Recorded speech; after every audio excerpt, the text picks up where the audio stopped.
नीमच से भाजपा प्रत्याशी दिलीप सिंह परिहार का तूफानी जनसंपर्क लगातार जारी है। आज परिहार जीरन तहसील के ग्रामीण क्षेत्रों के दौरे पर है। इस दौरान गांव-गांव में उनका अभूतपूर्व स्वागत हो रहा है। साथ ही गांव कुचड़ोत में जनसंपर्क के दौरान दिलीप सिंह परिहार का लोगों ने फूल माला पहनाकर स्वागत किया और उन्हें फलों से भी तोला। प्रचार के दौरान वॉइस ऑफ एमपी की टीम ने उनसे बात की तो उन्होंने अपने किए विकास के बारे में बताया और कांग्रेस पर जमकर हमला बोला। परिहार ने कहा कि भाजपा की रीति नीति से जनता प्रभावित है, आमजन खुश है और फिर कमल का फूल खिलेगा और भाजपा की सरकार प्रदेश में बनेगी। साथ ही परिहार ने कहा कि 9 नवंबर को विश्व के सबसे लोकप्रिय नेता पीएम नरेंद्र मोदी नीमच आ रहे हैं।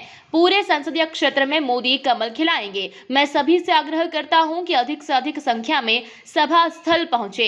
प्रचार के दौरान जनता के चेहरे खिले हुए दिख रहे हैं। किसान, व्यापारी और महिलाएं सभी खुश हैं। भाजपा की सरकार फिर से बनने जा रही है। परिहार ने कांग्रेस प्रत्याशी पर भी जमकर जुबानी हमला बोला और कहा कि उमराव सिंह की कोई पार्टी नहीं है, वो कभी निर्दलीय हो जाते हैं तो कभी कांग्रेसी। 16 माह की कांग्रेस सरकार में जमकर भ्रष्टाचार हुआ है। कमलनाथ ने ट्रांसफर उद्योग चला रखा था। कांग्रेस माफियाओं के साथ खड़ी रहती थी। प्रदेश में आमजन भयभीत थे।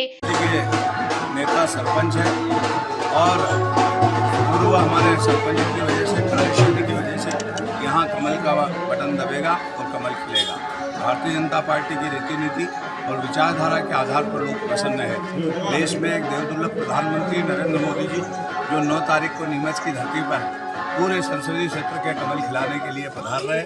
हम सब उनका पलक पाँव बिछाकर अब स्वागत करेंगे, वंदन करेंगे और मेरे आशीर्वाद दाता जनता जनार्दन से अपील करूंगा, 9 तारीख को विश्व के सबसे बड़े लोकप्रिय नेता और भारत के प्रधानमंत्री नीमच की विधानसभा में हेलीपैड के पास में आ रहे हैं, तो आप अधिक से अधिक संख्या में वहां पधार कर उनके दिए हुए कमल खिलाने के टिप्स को लेकर जाए और 17 तारीख को कमल वाला बटन दबाकर और भारतीय जनता पार्टी को विजयश्री दें। भाई साहब, किस तरह का प्रचार चल रहा है? जनता का कैसा समर्थन मिल रहा है आपको? जनता के चेहरे मोहरे बताते हैं कि वो कमल खिलाने के लिए उत्सुक है।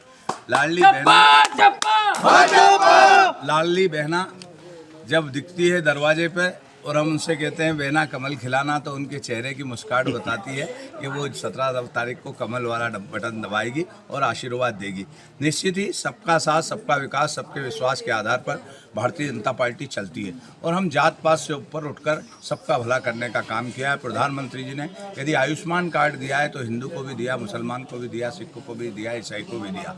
5 लाख रुपए तक के फ्री इलाज हो रहे हैं। मकान दिया है तो सबको दिया है, उनके अन्न दिया है तो सबको दिया है, वैक्सीन लगी है तो सबके लगी है, तीर्थ दर्शन यात्रा घुमाया है तो सबको घुमाया है। तो इस प्रकार हम देख रहे हैं कि सर्वहारा वर्ग का कल्याण करने वाली सरकार है भारतीय जनता पार्टी और उसके मुखियाओं ने अच्छे काम किए हैं। हम भी भोपाल से करोड़ों रुपए लाकर नीमच की चौपाल पे खर्च किया है, गांव-गांव में खर्च किया है। मतलब कांग्रेस प्रत्याशी उमराव सिंह गुजर आरोप लगा रहे हैं कि भ्रष्टाचार की सरकार है, 50% की सरकार है, तो क्या कहना है? उमराव सिंह गुजर को खुद के गिरबान में झांकना चाहिए। वो कांग्रेस के नहीं है, कभी निर्दलीय लड़े हैं, वो कांग्रेस के, वो अपनी पार्टी के ही नहीं रहे तो जनता के क्या होंगे। आप सब जानते हैं जब उमराव सिंह भ्रष्टाचार के आरोप लगा रहे हैं, उनके 16 महीने की सरकार में जिस प्रकार का इन लोगों ने तांडव मचाया था, वो ट्रांसफर उद्योग चला रखे थे, माफियाओं के साथ में जुड़े हुए थे और लगातार जनता के साथ अन्याय किया था, मकान तोड़ना, लोगों को परेशान करना और लोगों को भयभीत करने का काम किया था। और इसी की वजह से कमलनाथ जी की सरकार गई थी। ये लोग जो बोलते हैं वो करते नहीं है, हम जो बोलते हैं वो करते हैं। रघुकुल हरित सदा चली जाए, इनका वचन का कोई अर्थ नहीं है। कमलनाथ जी यहाँ कह गए थे हम कर्जा माफ करेंगे, अब ये कह रहे हैं भ्रष्टाचार की सरकार है, यही कह रहे हैं ना। तो इनसे पूछो, आप 16 महीने तक मुख्यमंत्री रहे कमलनाथ जी, उनने कभी मुख्यमंत्री शिवराज सिंह जी कोई फाइल निकाली, कोई केस लगाया उनके ऊपर? कभी कोर्ट में गए क्या वो? अगर भ्रष्टाचार की सरकार थी, आप मुख्यमंत्री रहे 16 महीने तक, निकालते और कार्रवाई करते। खाली बोलने से कुछ नहीं होता है। ए से ले तक जेड तक भ्रष्टाचार केंद्र में और प्रदेश में कांग्रेस ने किया है, इसीलिए जेल जा रहा है। और कमलनाथ जी को खुद के गिरबान में झांकना चाहिए, जिसने परमाणु बम बनाने के भारत के जो परमाणु बम बन रहा था, उसकी जो स्वीकृत जो दस्तावेज थे वो उन्होंने तो कहीं न कहीं लीक करने की काम किया, सार्वजनिक करने का काम किया। तो ऐसे नेताओं पे जनता विश्वास नहीं करती है, जनता प्रामाणिक नेताओं पे विश्वास करती है।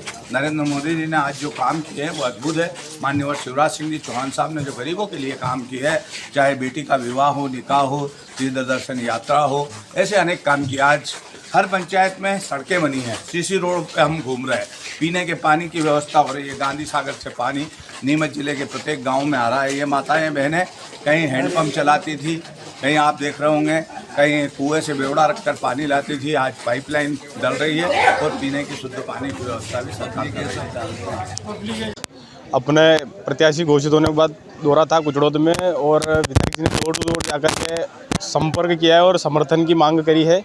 और इसी के साथ मैं खुद यहाँ का निवासी हूँ और 25 वर्षों से यहाँ भारतीय जनता पार्टी का सरपंच लगातार बनता आ रहा है और विधायक जी भी लगभग 15 साल से विधायक है और विधायक जी का बार बार हम लोगों को आशीर्वाद भी रहता है। इस गांव की जनता पे बराबर आशीर्वाद है। आप देखते हैं यहाँ से कोई सी भी गली गाँव पंचायत कुछ बाकी नहीं, जहाँ रोड नहीं है, स्ट्रीट लाइटों की व्यवस्था है या पानी की बराबर व्यवस्था है। और किसी भी प्रकार का अगर कोई काम लेकर के जाता है विधायक जी उसको एक सेकंड भी इसको लंबित नहीं करते, उसका काम करते हैं।